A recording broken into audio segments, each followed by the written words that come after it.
kasi hindi tayo nagkita. This is Angela. So, ito na ngayon ito guys, yung sa mga beginner like me. Ito na si Princess Mannequin. So, ito na yung gagawin natin for our first step sa ating haircut. So, gagawa tayo ng divided sa kanyang hair, sa scalp niya. So, may mga tawag dito guys sa part ng harap tayo lang sinsinan. Yung mga part dyan sa part ng head ng tao. So, ayan lang yung gagawin natin in short na namin. Dapat natin siyang divide into 3 or more. So, ayan na siya. Diba? Maganda yung mannequin ko, diba? Pakita ko sa inyo yung likod. So, ganyan na. So, dito tayo mag-start yung first step. So, hindi ko naman kaya i-harap sa inyo kasi pag iharap ko sa inyo, hindi ko na siya magpupit. Diba? So, ayan na si Princess Mannequin. Kumukha ko. Kamusta na kayo guys? It's been a long time. Medyo busy lang si Angela. Pinagkat siya. So, ayan. Sa mga beginner like me na hindi pa marunong for haircut, medyo may nalalaman ako kunti. Kunti lang. As in, kunti lang. So, mag-start na tayo dito.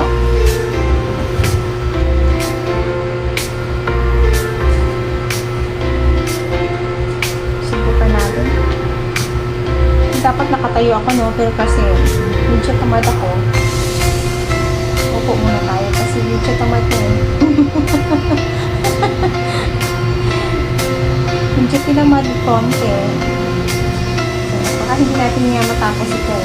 Kasi, medyo pagod ni.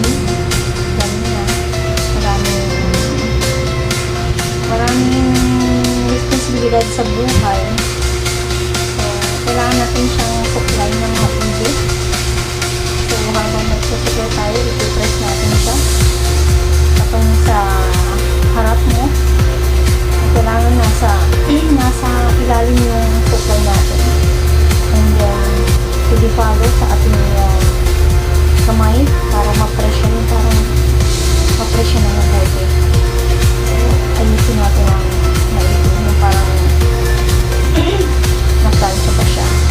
So, hindi natin naglilikramo itong mannequin ko guys kasi sa sinasabi ko nga, hindi rin siya nag-aaray at hindi rin siya magsasabi mamaya na pangit yung gawa natin.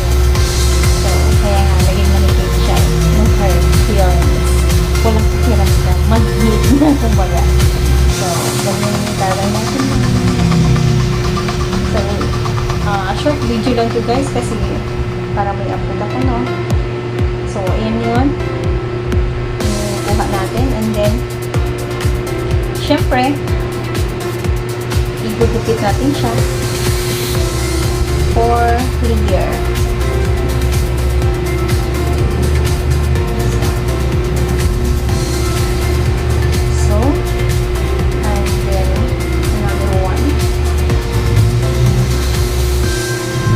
Hindi mo siya naglilikramo guys kasi pag naglilikramo siya, labot siya sa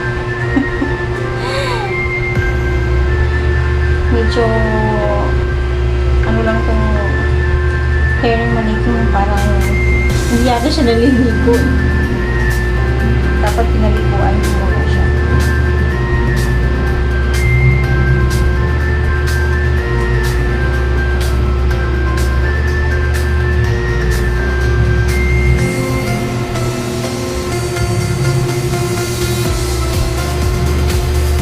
Yung light mo guys sa YT.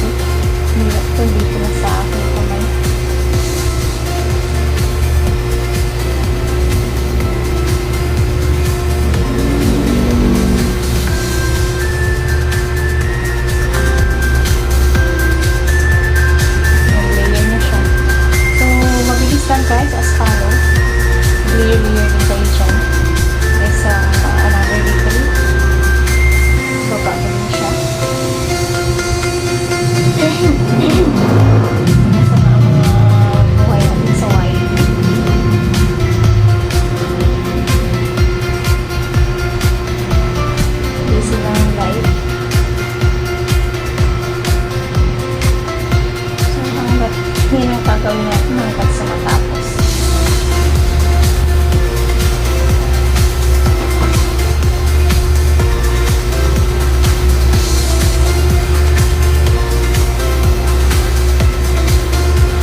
guys yung gagawin natin sa yung ginawa natin sa ulo. Parang pinagkakaiba.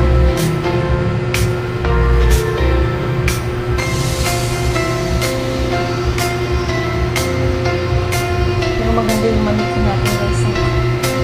Pangos yung image.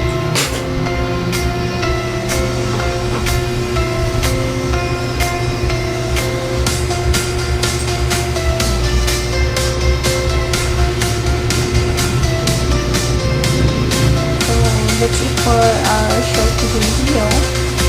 So, bukas i-dudugtungan natin kung paano natin siya na-haircut.